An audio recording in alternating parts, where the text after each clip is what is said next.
Hello and welcome to another midweek message. I think I'm ready to go. Do you know it's the last day of January today? I don't know what day it is. Tuesday. You'll be hearing this tomorrow. 1st of January. No, February. Goodness me. Chap on the news the other day, he said, it's the 28th of February. And Trish and I are looking at each other. 28th of February? What's he on about? Crazy. Anyway, welcome to this midweek message. What have I got here? Notes. Humidity 93%. Oh, by the way, it's 7:30 in the morning. 1026 millibars. 7 degrees centigrade, so a little bit warmer, which is 44 Fahrenheit. And the breeze, looking at the Union flag, is coming from the west. I say breeze because, well, the flag is moving, but barely. Okay, let's move on now. I've got a whole list of people here to mention. I've got my piece of paper. Ray, thank you for the emails about schools, encyclopedias, etc. Also, thanks for the picture you sent me. I love that. Ian, price of beer you were talking about. Well, we were saying the other day, when did we last go to a pub? Honestly, can't remember. And you like the sound of the sea. Yes, a lot of people have said they love the sea sounds. I'm not going to go down there every episode, don't worry. We did go 3 times last week. But I won't be down on the beach all the time, so don't worry. Jim, How to Stop Worrying and Start Living. Now, there's a book that I know 1 or 2 people could do with. In fact, more than 1 or 2. I don't worry. Fortunately, I'm not a worrier. But I know some people, they do worry. So How to Stop Worrying and Start Living by Dale Carnegie. Thanks for that, Jim. Henry from Sweden. Remember I was talking about the GMT time clock and all that? We have universal time clock. Henry says it's universal time coordinated. That's what he knows it at. Okay, fair enough. Jordan, thanks for the picture. I like that one. Shame I can't show everyone. And then just briefly, hello to Rachel, hello to Ange, hi Lee, and hi John. Also, hello to Greg. Now, Greg has a Roberts radio where you can listen to radio stations all around the world, internet, and podcasts. And they didn't have on the Roberts where they get their information from, like Frontier, New Vola, is it?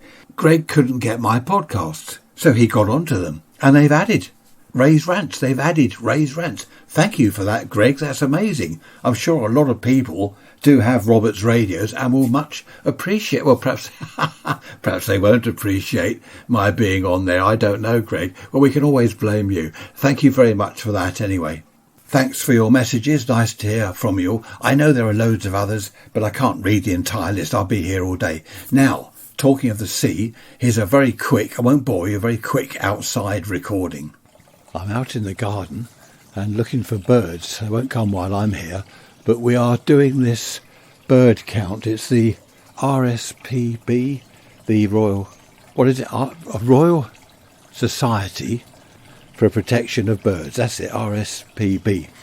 They do a bird count every now and then. You have to take 1 hour, Saturday or Sunday, it's Sunday now, 1 hour, and count the birds in your garden, what type you've got, what you found, and make a note of them, then send off the thing online, and they count the birds all over the country. It's quite good, actually, quite interesting. It's beautiful out here at the moment. We've got sunshine. It really is nice. It's unbelievable. So many of you, I brought the recorder out here because so many of you have said that you like the sea. I've had emails, messages, love the sound of the waves crashing in. And Tricia in the background, look what I found, or whatever she was saying. So there we are. I'm going to go back in because if I stand here, the birds will take one look at me and clear off. So far, what have we got? We've got a couple of jays, 10 starlings, a coal tit, a great tit, and the usual magpies, pigeons and seagulls, of course. I must admit, I like the sound of water, whether it's a little waterfall in the pond or the sea. The waves crashing in can be a little bit too much. Well, especially when I get too close and have the gain up too high. Okay, Sandra, nice to hear from you. Sandra says she got married, met a nice chap, got married, they got themselves a house. She got pregnant. They're looking forward to their first baby, as you do. And not my words, your words, Sandra, as you do.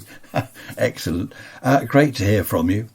Her sister, as soon as she heard Sandra was getting married, she announced she was getting married. As soon as Sandra said I'm pregnant, we're expecting our first baby. Her sister said, I'm pregnant, we're expecting our first baby. And her sister wasn't pregnant at all.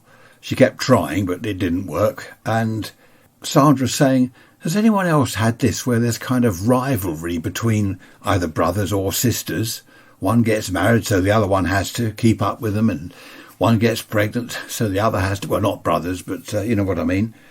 That's interesting. I wonder whether anyone else has had anything similar to that. If so, email me, rants@protonmail.com. Might tell you a little bit more about Sandra this coming Sunday. So listen out for that one. And I promise you I won't go to the beach. OK, it's well over 5 minutes now. And this is meant to be a quick midweek message, not an hourly rant. I shall save that for Sunday. Hope you're all well. Look after yourselves. Take care. Bye-bye for now.